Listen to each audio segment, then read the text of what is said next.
Hey everybody, it's Miss Susan with Successful Pets. Thank you so much for joining me today.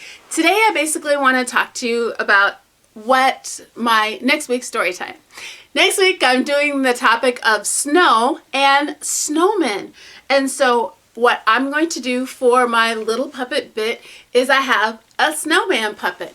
This is just a simple glove puppet that I went ahead and decorated, no frills. But one of the things that I try to teach librarians is that you don't have to buy the most expensive puppets to be able to perform in front of the kids. And the puppets that you use don't have to talk. Well, the way that I use this snowman during my story time is basically I sing a little song that describes this snowman. So basically he's used as a prop. But one of the reasons why I really love puppets is that puppets are engaging. I could make this as a flannel board piece and set it on a flannel board. I could even have the kids come up and put on the different pieces to create the snowman. But it doesn't bring him to life, and that's what puppets do. And that's what I love. You can move his arms, he can wave, he can nod his head, he can be really shy or really laughing and having a good time and doesn't have to say a word. Because mostly what he's doing, his actions are showing the kids how he feels. So what I do, and I talk about this a lot if you follow me on this channel, when it comes to puppets, the first thing that you want to do is make sure, if you're in front of your preschoolers, make sure that you have your puppet either inside a bag or a box.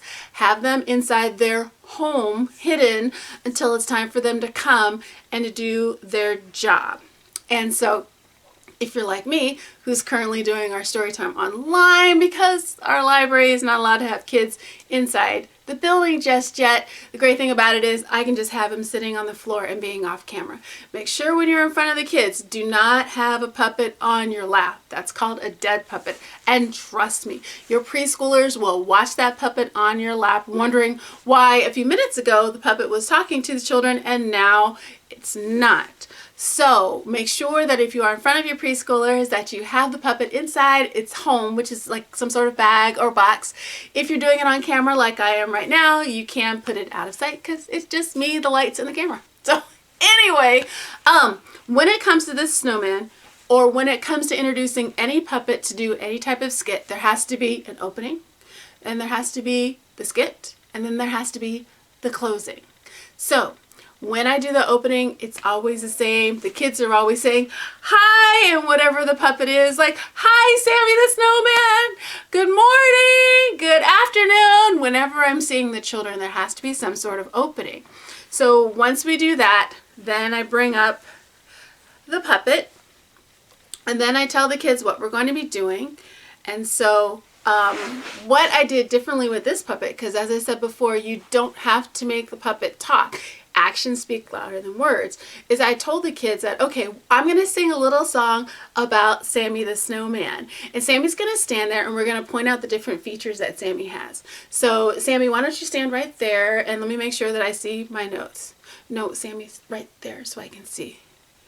Sammy, I can't see my notes. Stay, stop. Are we good?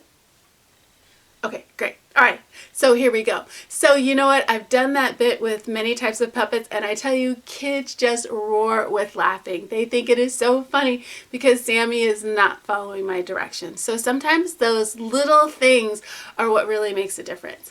So anyway, I found this adorable little simple song that I'm going to leave a link to the blog in the description so you guys will have it too. And it goes just like this. So if I'm looking down at my notes, that's why. It's sung to the tune Twinkle, Twinkle, Little Star. Little snowman round and fat, in your scarf and your silly hat, orange carrot for a nose, frosty head and frosty nose.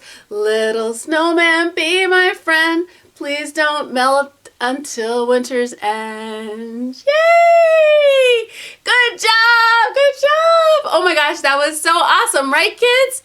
And as soon as we're done with the song, then it's time to put Sammy away. I'm like, okay guys, it's time for Sammy to go back home so that we can continue reading stories. Can you guys say goodbye, Sammy? And the kids are always goodbye, you know what? And then if I'm doing it online, then I'll just go ahead and put him down on the floor. If I'm doing doing this in front of the kids, then I'll put him back in his bag or box. And then I'll put that to the side, and then I'll continue on with my story time. So that's all you have to do. Sometimes when using a puppet during story time, it doesn't have to be a whole big production. It could be just a little snippet of something fun. And in this case, it's just introducing what a snowman is, some of its features, and that's it. And the kids love it. And I tell you, they ask for those puppets all the time. So again, my name is Miss Susan with Suzette Pets. Thanks so much for checking in with me. If you want to learn a little bit more about how to use puppets during your story time, make sure that you hit that subscribe button and that notification bell so you'll get notifications every time I put up a new video. Otherwise, thanks so much for listening today. I appreciate it. Bye, guys.